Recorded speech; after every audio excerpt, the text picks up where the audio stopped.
to open this Pandora box for the West of settler colonialism and settler colonial genocide that we're all witnessing now. This is the reason that the Biden administration continues to support Israel, whatever happens.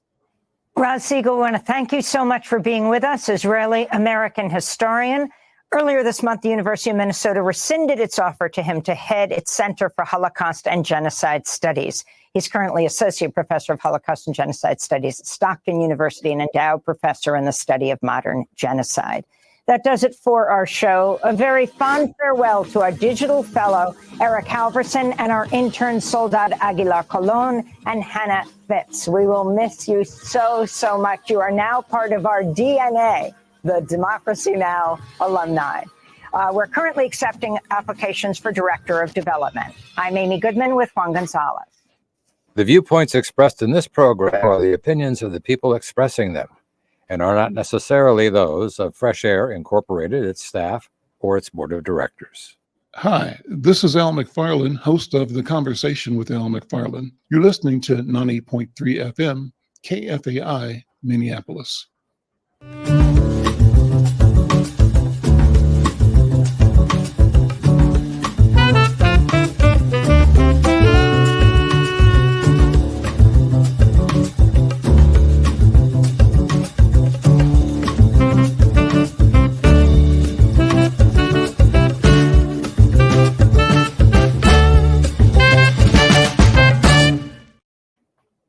I'm Al McFarlane. Welcome to the Conversation with Al McFarlane. I'm glad to be here and glad to have you along as well. Always great to follow Amy Goodman. She's on point. We're glad to be affiliated, following her with her regular program, preceding ours every Tuesday. Thank you for being here. No matter where you are, we appreciate and value you. We'd love to have you add your voice, your thoughts, your ideas. You can drop us a note in the comment section if you're online anywhere, either YouTube or Facebook or LinkedIn or Twitter. We're streaming across all those platforms. And if you're listening on the radio, just jump online quickly and drop a chat, shout out. We'd love to hear from you. We've got a full program today. A lot of people here in the studio. My friend, City Council Member Robin Wonsley is here. Friends from the Upper Harbor Project, Hillary Holmes is here. Jeffrey Robinson is here. He's with Build Wealth Minnesota. Phenomenal programs coming up that you need to make a note of, make sure that you're included. Coach Leah is here every Tuesday. We start with her, but also we have my friend Stacey Nelson Kumar. Stacey Nelson is one of the leading lights over at Comcast, and we'll talk about work they're doing that we think is of value and of interest to you. Well, let me begin. Let me start this show with Stacey Nelson Kumar. Stacey serves as the Director of Community Impact for Comcast Midwest region, where she's responsible for managing community partnerships and charitable giving in an effort to bridge the digital divide. She focuses the majority of her time on digital equity initiatives such as Internet Essentials, Lift Zones, digital navigators, and building relationships within the community. Her career in community relations spans 20 years across several companies and industries and geographies. She's a graduate of Washington University in St. Louis with master's degrees in social work and business administration. She's got a bachelor's degree in psychology from Whitman College in Walla Walla, Washington. Stacey, my friend, good to see you. Welcome back to the Conversation with Al McFarlane. Thanks so much, Al. It's great to be here with you. Appreciate it. Let's jump right in. You know, the big question now is the government's Affordable Connectivity Program having expired.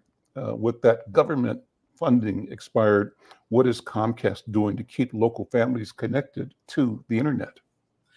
It's definitely an issue we've been paying very close attention to. I mean, as a company, we've been committed to digital equity for over a decade. And so one of the ways that we've been trying to respond with this ACP benefit expiring is just to remind everyone of what we do have available. We already have Internet Essentials, which is a really robust program for qualified families to have high-speed internet at home, but it also can provide training opportunities and access to a device, that's here, that's been here, and that's here to stay. So that's one thing we're doing, is just reminding that Internet Essentials has not changed. It's been the same price for over 10 years, same type of service. It's just expanded in the number of people who can actually benefit from that program and sign up for it.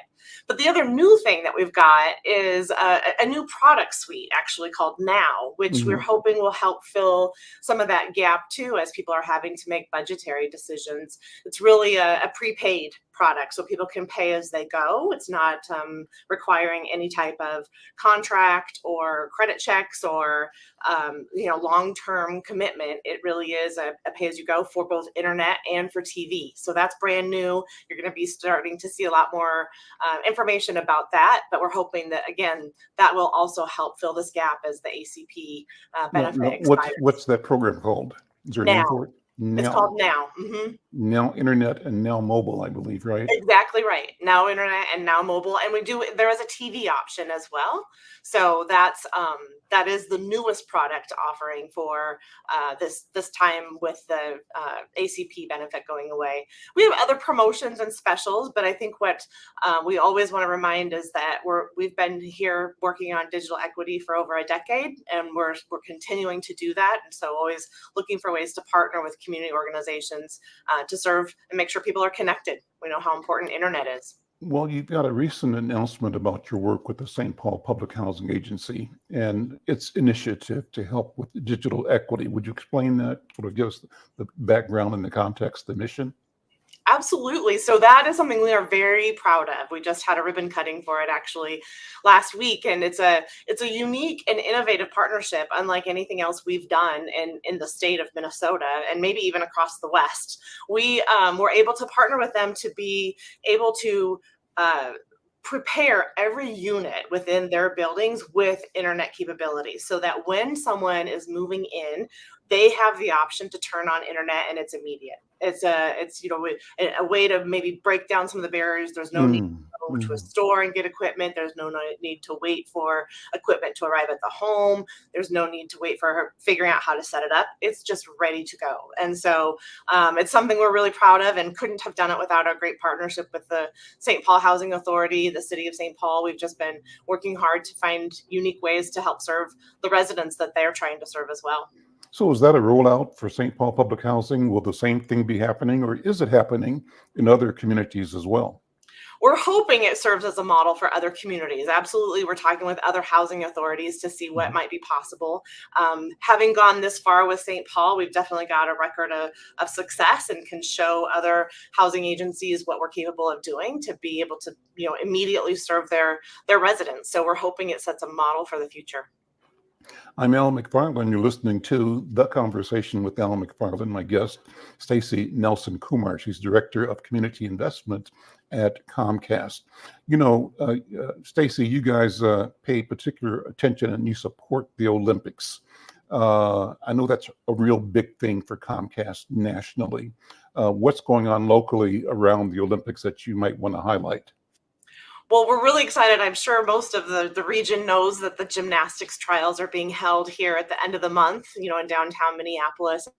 And so because Comcast and Peacock are such big participants and sponsors of the Olympics, we're going to be able to have some exciting activation stations down at Target Center during the trials. So encourage people to stop by.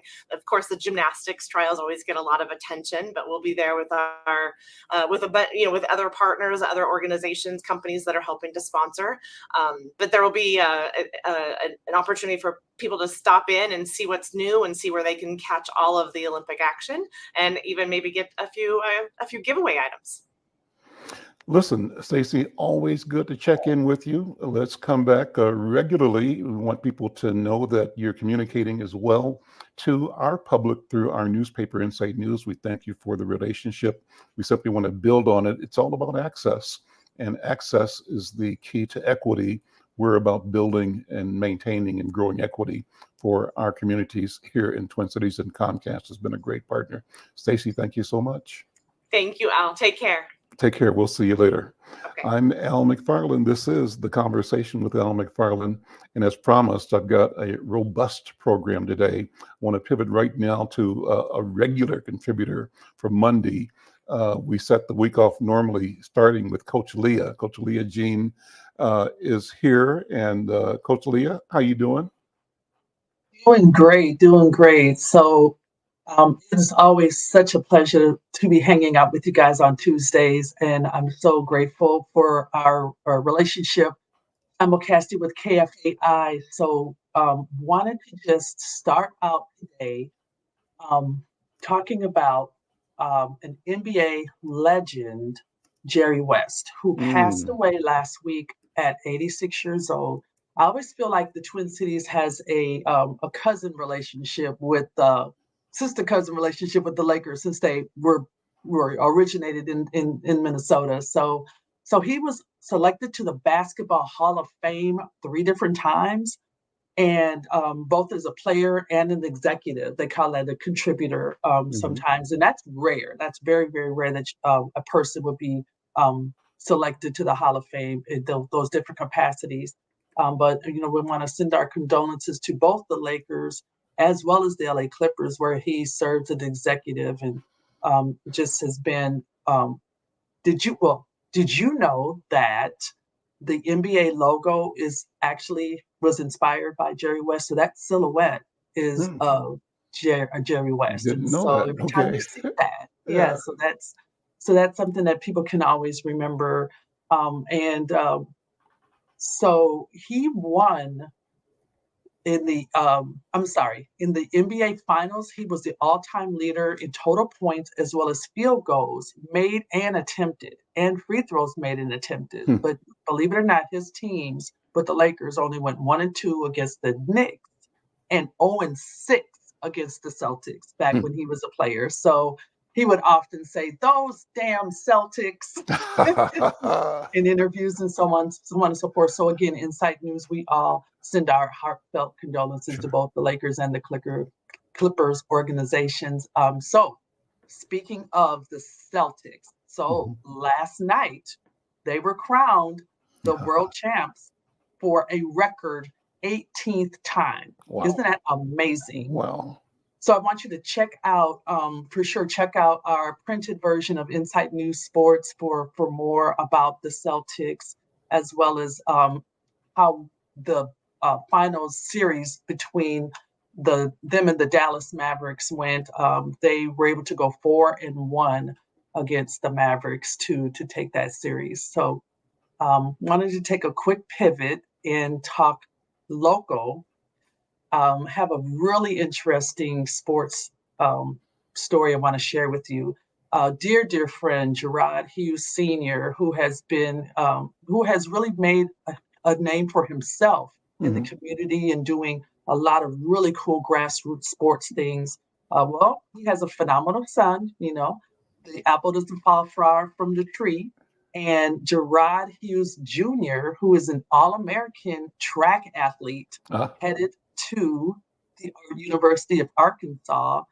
And we want to just show, if we can, an image. Yes, there he is. And there we got the proud papa. So the Minnesota sprinter and jumper, Gerard Hughes Jr. Coach, you have to describe what you're showing to the people online for the people who are listening on the radio. So people on the radio have their mind's eye focused on the channel, but you got to help them by describing it. So go ahead. Oh, for sure.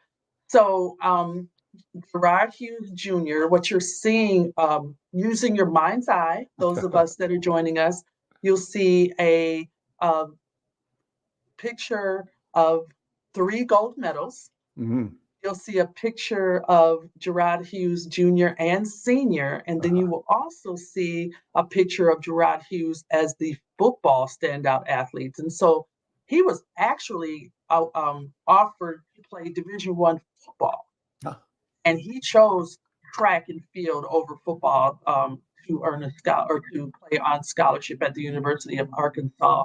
And so he will again be a Razorback beginning fall of 2024. So he had a super impressive showing at the Minnesota State High School League's track and field meet not too long ago.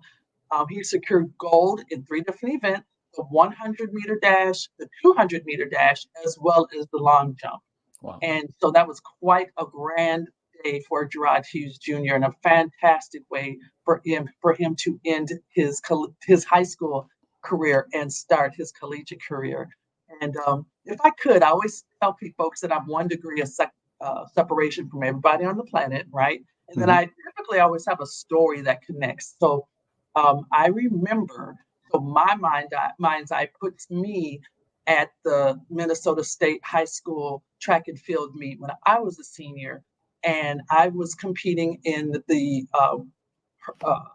long jump at the state high school meet.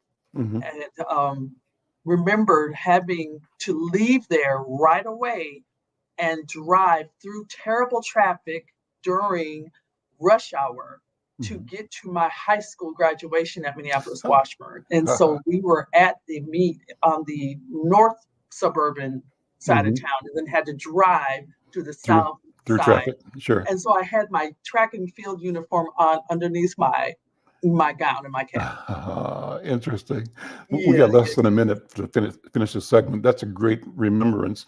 Let me help me understand how a multidisciplinary athlete, artist, scholar makes the decision to go track versus football or versus the other. I mean, there's got to be calculus about what the investment of energy, time, training should lead to in terms of a return. And automatically, I think, as a person that doesn't know, that the money's in football. But is there money in track as well? Or does a young person like this go into track, preserve his body, maybe it's less injury, but then still develop so he can have options open? How does that work? What's the thinking? So you answered your own question, basically. That is a very wise way to think about that. And I haven't spoken with Gerard Hughes Jr., but if I were somebody advising him, I would probably make sure that during the time that he's in college, that he's competing where he has the most passion.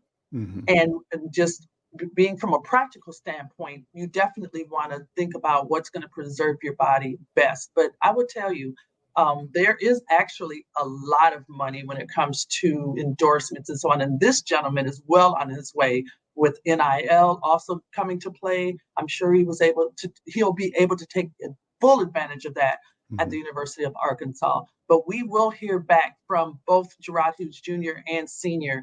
in the coming weeks. Awesome. And will you promise that we can spend one of our sessions talking about what NIL means, how it works, and how really it's changed the sport forever, I think. Oh my gosh, name, image, and likeness. It has absolutely changed the game. And I'm so proud that athletes are now able to use their sweat equity for their own benefits. So Awesome. Absolutely, I promise. Coach Leah, thank you so much. Thank you. We'll see you next week, okay? Okay, bye-bye, everyone. Thank you. Take care. I'm Al McFarlane. This is The Conversation with Al McFarlane. And again, thank you for being with us here on KFAI and being with us across the YouTube, the Facebook, the X, and the LinkedIn platforms. Wherever you are, we value and appreciate you. We want you to have some input in the conversation. You do that simply by dropping a comment in the comment section, or if you're on radio, take a note. You can send us a note to info@Insight News, and we'll get that. I want to also thank one of our partners and sponsors, and that's the One Door to Home Ownership Expo. It's a project that's happening on June 22nd at what I call the Thor Building. It's called the Regional Acceleration Center at 1256 Penn in North Minneapolis. That's on the corner of Plymouth and Penn. And this Open Door Expo is a free event where people can learn whatever they need to learn about the pathway to home ownership. And it's like one day coming through one door, everything you need about becoming a homeowner. It's about building wealth. And as a matter of fact, in a few minutes today, we're going to be talking to one of the architects of this project, inviting you to show up and learn and benefit from home ownership as a wealth creation strategy. Right now, I want to pivot to my next guest, and If you heard me make reference to her as kiddo, it's because she and I go back a long ways when she was a student and participating with me in a fitness challenge that Insight promoted called Insight to Health Fitness Challenge. And she went on to do international work and more college work. And now she is city council member serving in South Minneapolis. Council Member Robin Wonsley grew up on the south side of Chicago. She attended Carleton College here in Minnesota, and then she completed a Thomas J. Watson Fellowship, where she researched effective reintegration and reentry programs and policies for recently released women from correctional institutions. She moved to Minneapolis in 2014, got a mini MBA in nonprofit management from St. Thomas University in 2015. In 2018, she began her PhD program in gender, women, and sexuality studies at the University of Minnesota. Her career has included the University of Minnesota's Women's Center, the YMCA, the Sexual Violence Center, and Alliance Housing Incorporated. She says she was proud to work with 15 Now Minnesotas to pass a $15 minimum wage in Minneapolis. It was the first such policy in the Midwest. Immediately prior to running for city council, she worked as the Education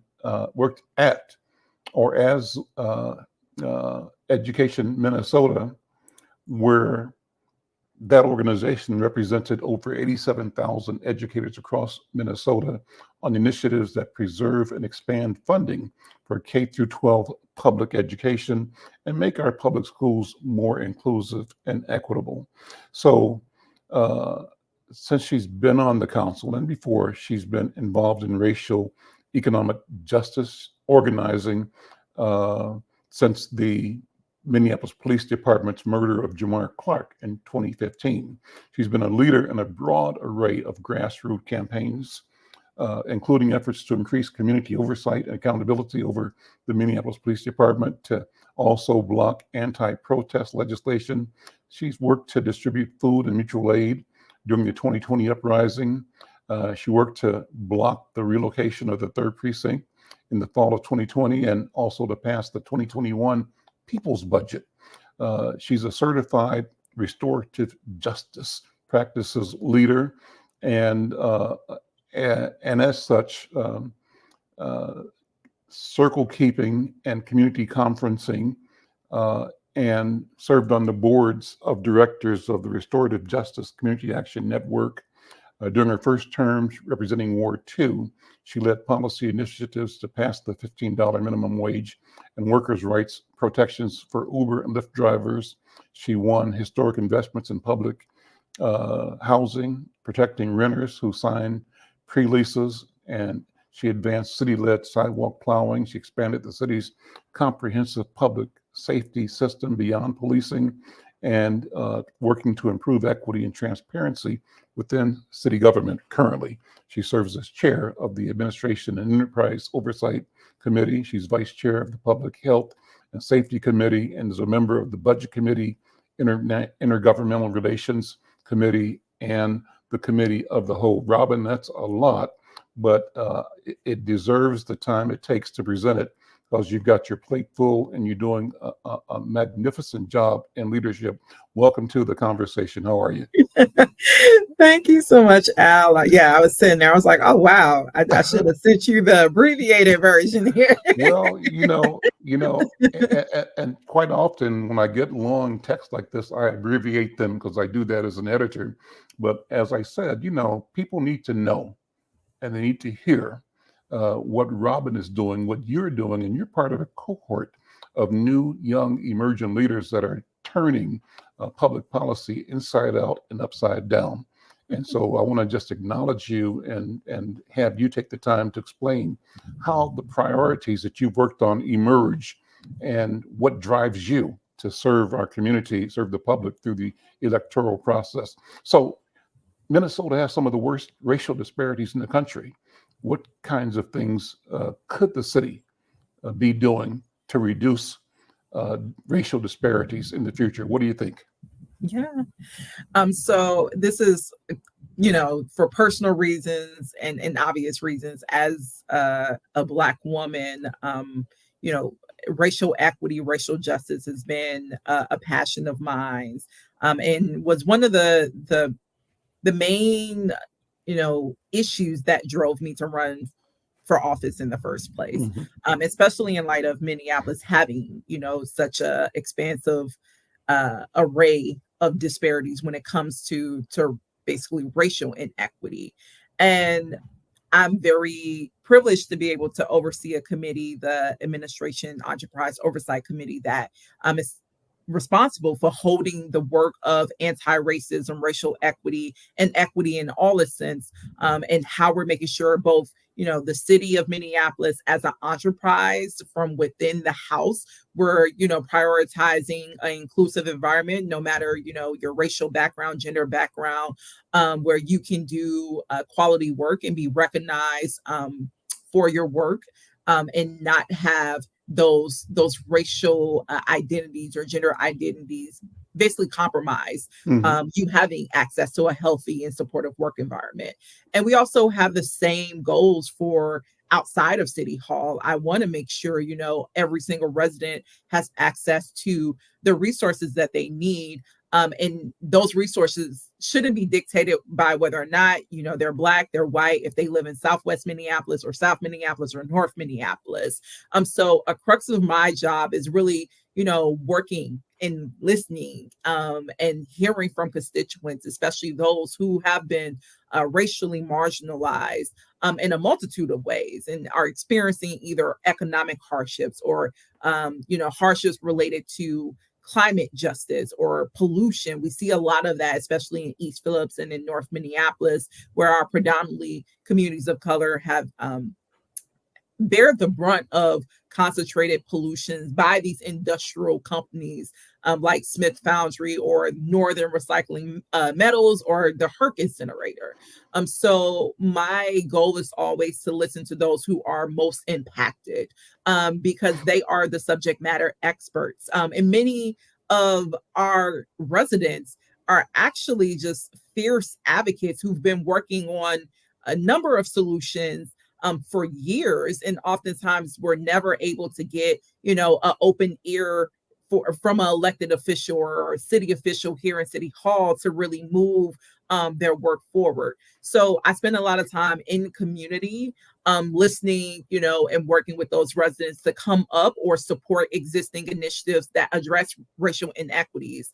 And there's a couple of things that we have in motion now that actually I did not lead on, but I want to acknowledge, our former Black employees who helped to create this work. We have a strategic race and equity action plan that maps out how the city is supposed to be increasing affordable housing for residents of color, especially in zip codes that we know have, been targeted by racial redlining, by predatory lending practices that led to the foreclosure of homes that displace Black people at the most greatest mass from their homes and having access to home ownership and the wealth that comes through that.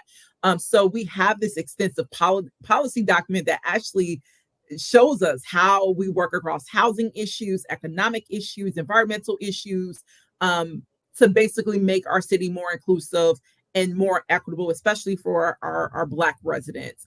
So a lot of my work is getting the city to actually enforce it. We have a lot of policy things that we've created. It's the executing on it where we often fall short, especially under this particular mayoral administration. So a lot of our work is, okay, we don't have to reinvent the wheel. Our people who came before me did a lot of that foundational work to say, here's the things you need to do, city.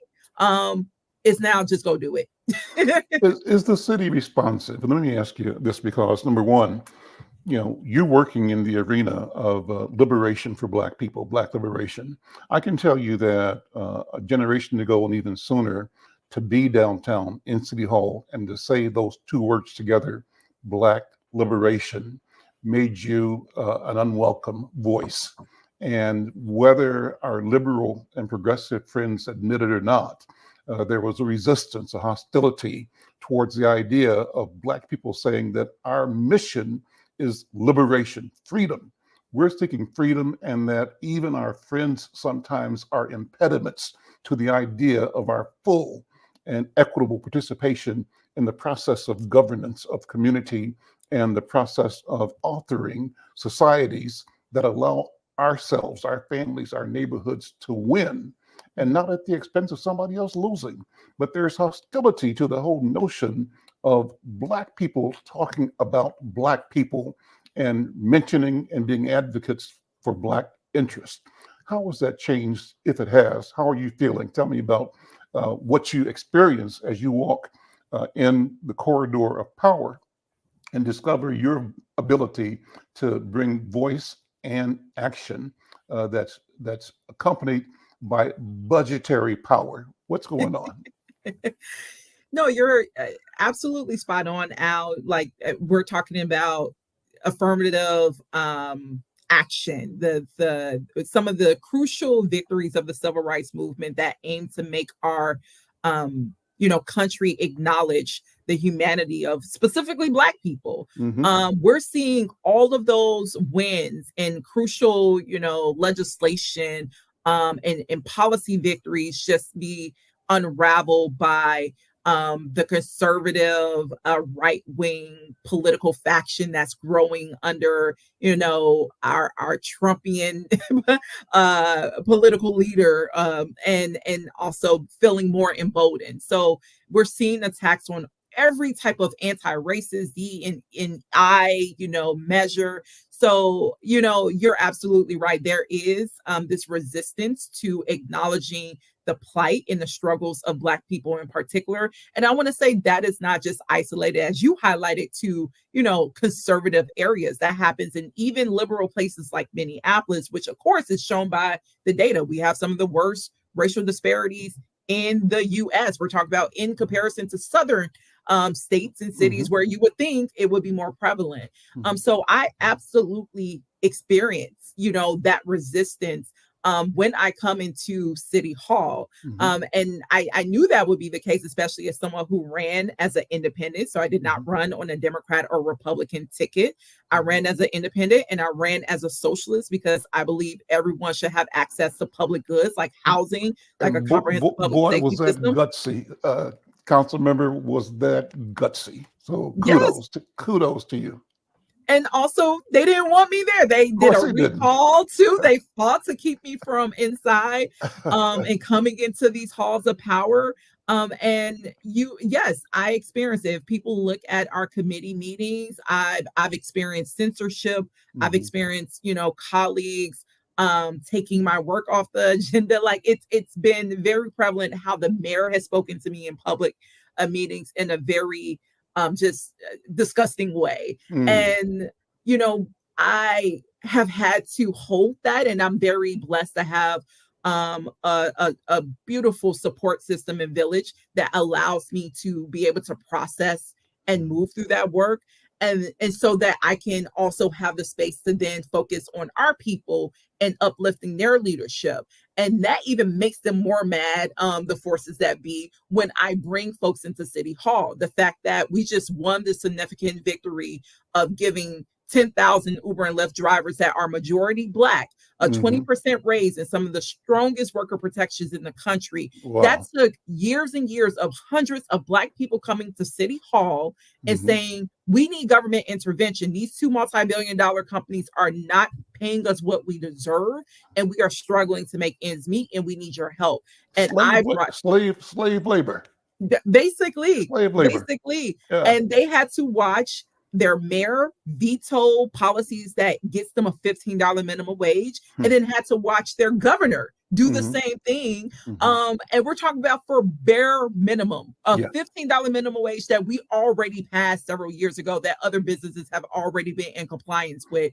It took dragging and kicking and screaming of our mayor and governor to be able to say you need to deliver actual, minimum wages to drivers who help our city function, who get people from, point A to point B. It's like they discuss policy and then it's a wink, wink, nod, nod, act like I didn't say it, keep on doing business as usual. Let me pivot because you've got to leave in a minute to get some thoughts quickly on the future of public safety in Minneapolis, particularly following the murder of George Floyd, and add to that your thoughts or advice to young people, to the new Robin Wonsleys in waiting, and I think there's a legion of them.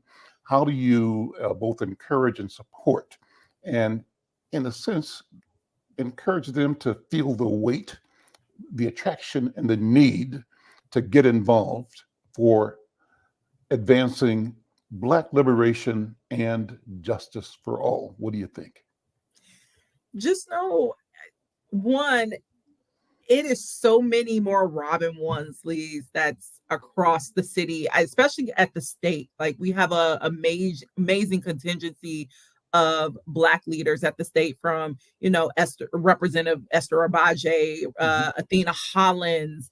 I'm thinking of Cedric Frazier, people who are actually moving work for Omar Fate, Senator Fate. Like, there are so many of us that are in these spaces that were not designed for us, and we are going in and shaking up things, even if it's one of us. But best believe, where there's one of us, we are working to bring 3 of us in the next election, and we're seeing that grow across the country. So know that there is a community that is here to support you, both locally and across the country, of folks who are actually ready to make transformative change happen, and to bring our communities alongside us in that process, who are often iced out of these places of power, of these positions of power.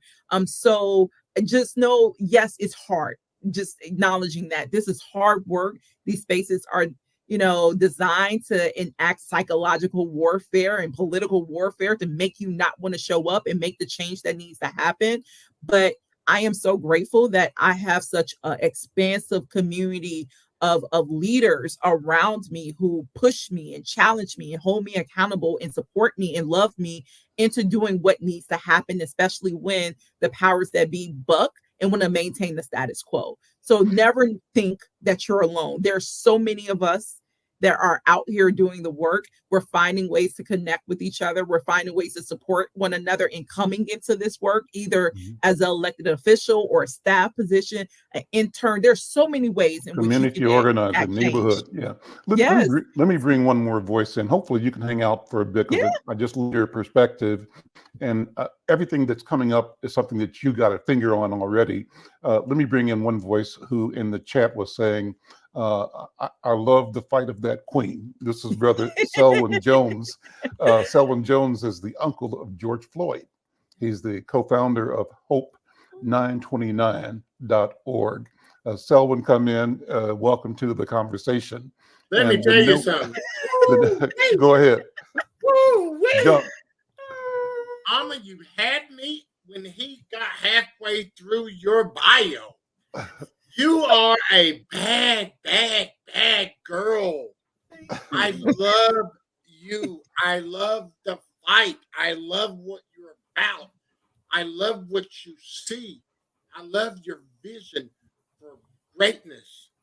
You are, I'm telling you, you take my breath away, sister. Let me talk about you for a minute, Selwyn. So in his effort to save and preserve lives, he's been trying to rally support in different states for the passage of the Medical Civil Rights Act.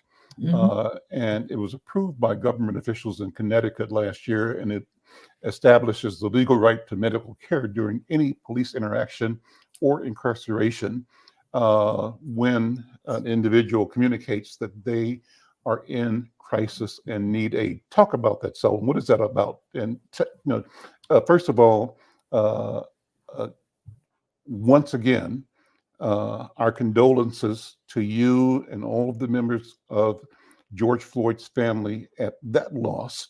And as I say that, to all of the members of all of the families of people who have lost lives to government violence against our people, police violence. But I don't stop there. I also say condolences to all of those who we have victimized in our own families, our own neighborhoods, our own communities, against our own people. With that, talk about what you're talking about with the Medical Civil Rights Act. Let me tell you something, brother. Times are bad. Times are bad. Lean into your microphone for me. Times are bad because of systemic racism. No, you went mute. Take your mute button off. You hit the mute button by accident, I think. There you go. I'm telling you, Miss Robin, you got me so can't even talk. Times are bad. Times are bad in many facets, man. And prime example, I always like to start with, why am I doing this? A preservation of life. The medical civil rights bill would basically have Tyrese Nichols, it would have George Floyd, it would have Eric Gardner. And unfortunately, those are a group of people that I personally know. It would allow victims a chance to survive and live. Once George hollered, "I can't breathe," they were to sit him up in an upright position so he could be given medical assistance immediately, instead of them having his knee on his neck for 9 minutes and 29 seconds, instead of Tyrese Nichols being beat for 15 minutes, instead of Frank Tyson in Cleveland, which I just had the funeral, being lying in the floor for 15 minutes while somebody hovered over them.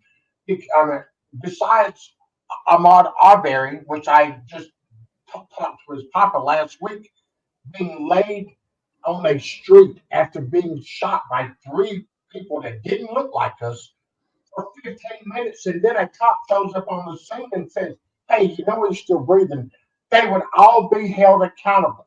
The reality is, murder's murder, and if you impede anyone's right to live, that is against the law. Because if we did it, we would be locked up immediately. Another case I would like to bring up is in Dallas-Fort Worth, Texas, Tarrant County. There's been 65 people murdered in the last 7 years. There's been 3 murdered in the last 3 weeks. In 2 weeks, there's been 2 murdered in the last 3 weeks at the same jail. Now, just look at Tarrant County, and you'll see another George Floyd situation, and they fired him. Then they hired him back because they fired him because of unlawful firing practices. What the heck? You murdered somebody. You have a video of you putting your knee on somebody's back, restricting the airflow. You hear him bellowing, "I can't breathe." He dies. You fire them, then you hire him back because of undue firing practices, and you give them administrative leave. What the heck? We don't get that opportunity to commit a crime and come back and say, "Hey, we're sorry, but let's go through the process." So these are all things that happen every day. So the Medical Civil Rights Act, what happened in Connecticut, and what do you see is the process for moving that across the country? Legislature, we need people like us to fight. We need people like us to give it to our councilwomen, give it to our state senators to make a difference, because the data, and this is another crazy question, the data is all wrong. Think about this. If a police officer had a physical contact with a suspect and they take him to the hospital, guess where he died at? He died in the hospital. He didn't die by the hands of police. So that 6,000 or 8,000 could be 10 or 12,000. And this continuously happens over a continuous basis every day. Think about this, y'all.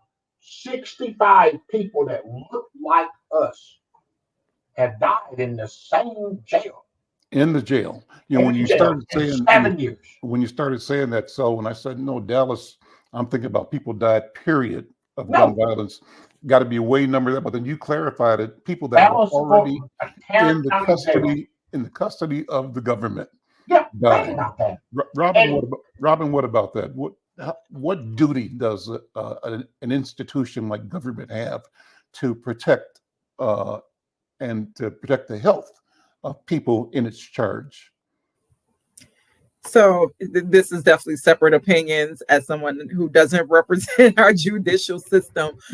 But as Mr. Jones has highlighted, this has been an ongoing fight because we've seen a number of predominantly Black men and women and youth, especially, who come in contact with law enforcement, end up in a jail cell, not receiving medical attention, and seeing cases of medical negligence that has led to death that then results in legal settlements. So what we often see with local government as when we do have people in our custody, or even let's talk about proactive work that we're doing, preventative safety work, that could stop the incidents from happening in the first place, or doing reform measures that actually hold officers accountable so they aren't put in predicaments where they're having these violent and deadly interactions with civilians. But we often don't do that proactive and intervention work. So then we end up settling into this trend of just paying out millions of dollars in lawsuits after the harm has already taken place. And we've seen that in Minneapolis. I think, in particularly looking at George Floyd, Derek Chauvin, we're still paying out to other victims that came before George Floyd. You're over $100 million with Derek Chauvin. Think about that. He should have been fired 18 years ago. But they still, it's the good old boy system that, think about this, y'all. And this is what I tell people all the time. Imagine if Derek Chauvin didn't have a doubt, because in his mind, he knew that he could do what he did to my nephew. That's the problem I have. A system that gives these people the right to think that they can kill somebody in the middle of the day, in the middle of the street, and stand there and pose and not think nothing's going to happen to him. Because if he would have had thought that he could not have did that, he wouldn't have done it. But he knew in his heart what he did was, I've done it before. What he did was demonstrate what Donald Trump bragged about. Yeah, what you do sometimes and what you do all the time. Yeah. Exactly what he did.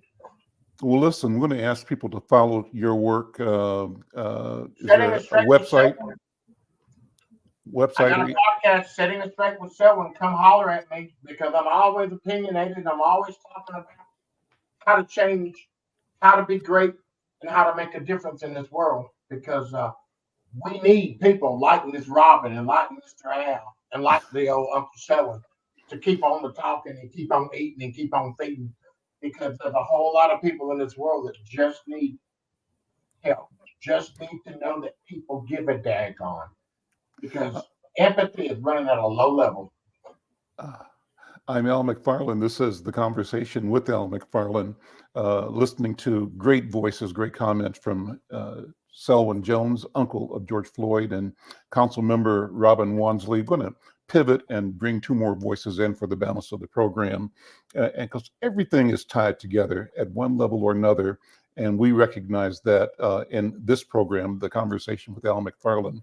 I want to bring in my friend Jeffrey Robinson. He's one of the principals and architects of Build Wealth Minnesota, and I mentioned earlier that they're sponsoring a open door to homeownership project workshop this Saturday, I believe, the 22nd. But I also want to bring on Hillary Holmes, who wants to remind you of important community engagement activity around another wealth building strategy, homeownership strategy for our community. And hers is around the River Project in North Minneapolis. Both of them are exciting projects that you should be attuned to. First of all, Jeffrey, my friend, good to see you. Hillary, good to see you. And let me ask you both, first of all, just to invite people to the events that you're both holding. Jeffrey, you start if you would. Yeah, so this Saturday, June the 22nd, here at the Regional Access Center, the Thor building, centrally located in North Minneapolis on the corner of Penn and Plymouth, The former address is 1256 Penn Avenue, North Minneapolis.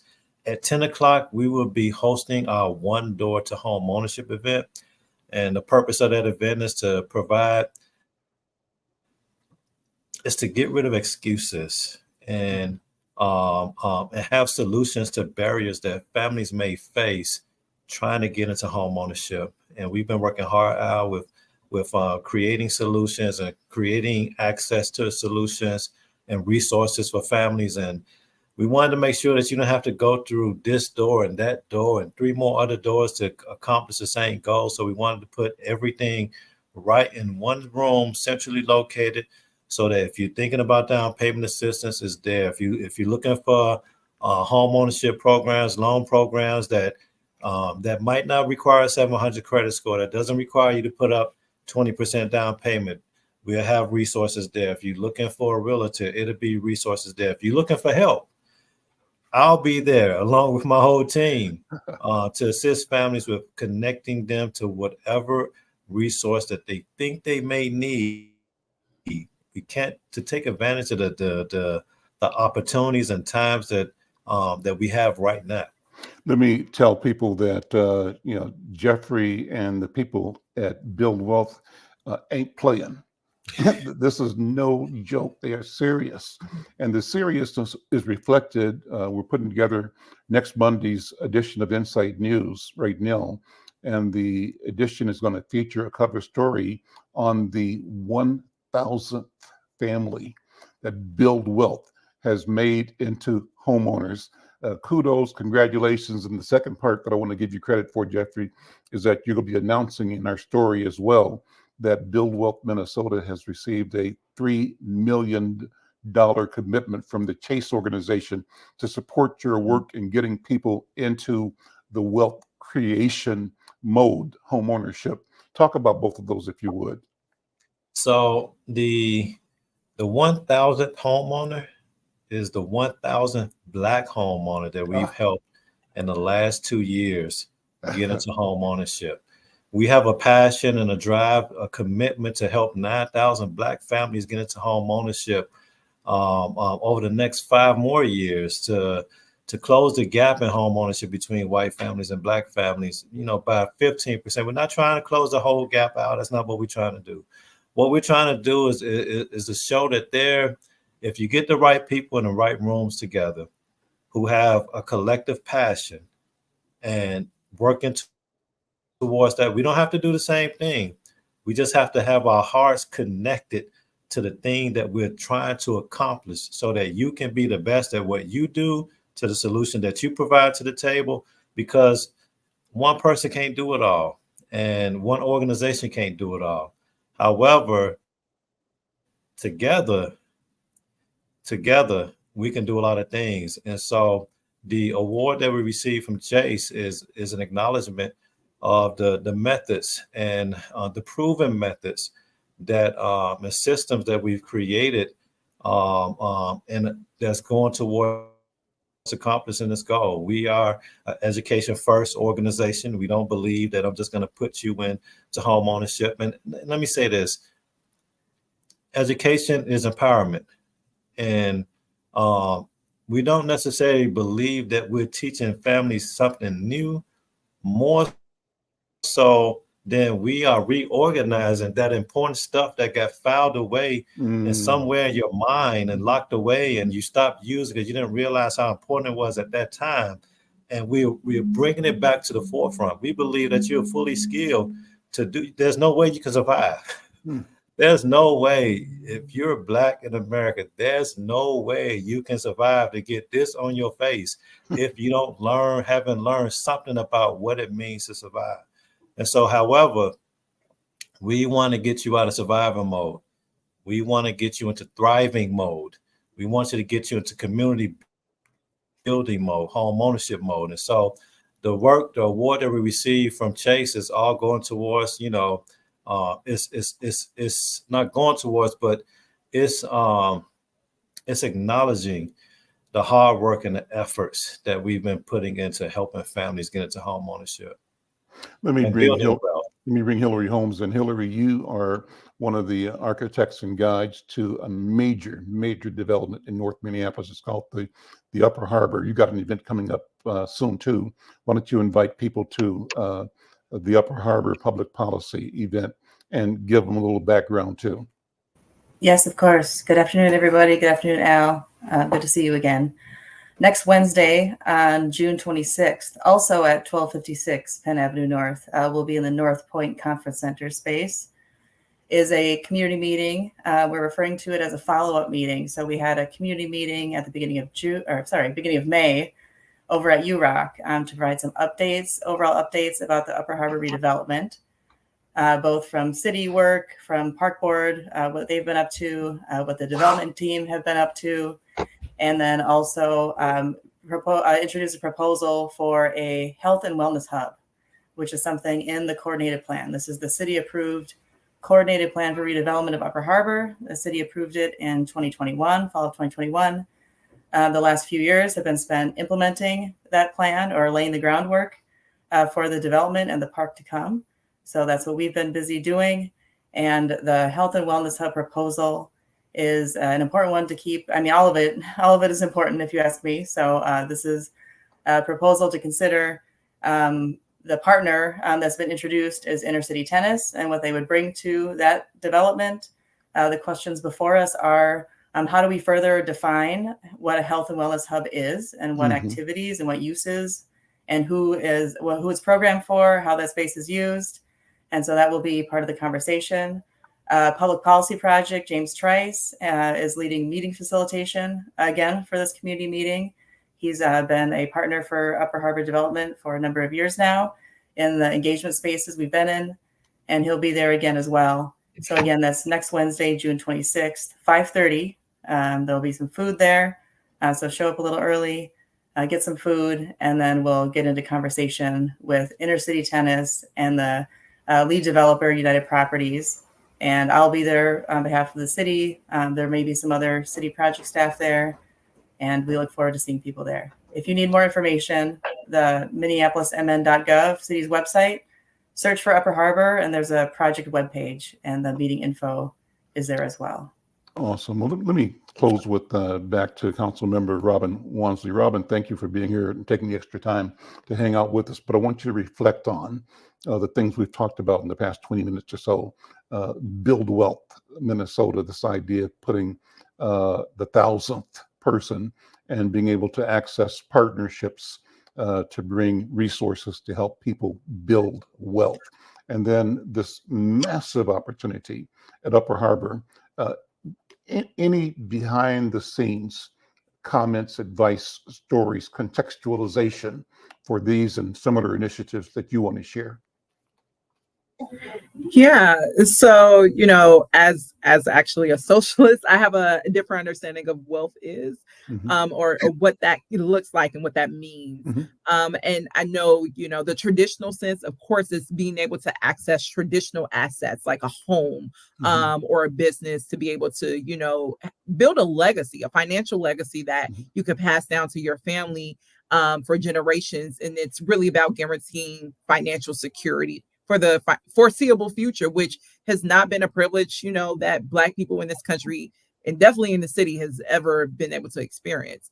But I also see wealth as, it could be very individualistic, and then it neglects institutions like our government, like our large corporations that we actually generate wealth for as workers, of their responsibility to provide for, our basic needs that allows us to be well, to go and do the things we need to do in order to build that legacy. You can't build a legacy if you're living in a community that's polluted and you got asthma, or you have, heart issues because you're next to an incinerator. You can't build wealth if, you're living in subpar housing and your landlord is constantly, doing weird and exploitive things to you that's taking more and more of your income towards rent.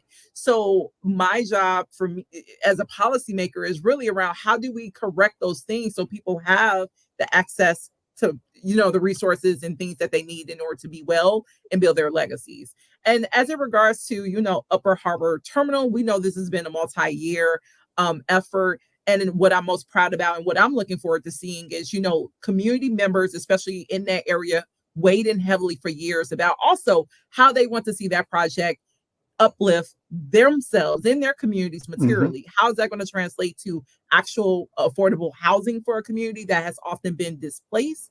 How is this going to translate into quality, gainful employment opportunities for communities that often have not been paid minimum wage jobs or have access to that?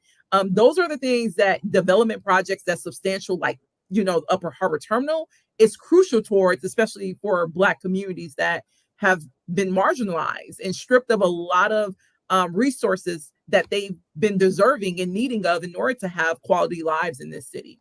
So I'm really we're out of looking forward to time. that. Listen, thank you so much. Beautiful wrap up, beautiful summation. Keep fighting. I'm Al McFarlane. Thank you all for being here. Thank you, Brother Selwyn Jones. Thank you, Jeffrey Robinson. And thanks to you, Hillary, and our previous guest. We'll see you next time. Take care. Bye-bye.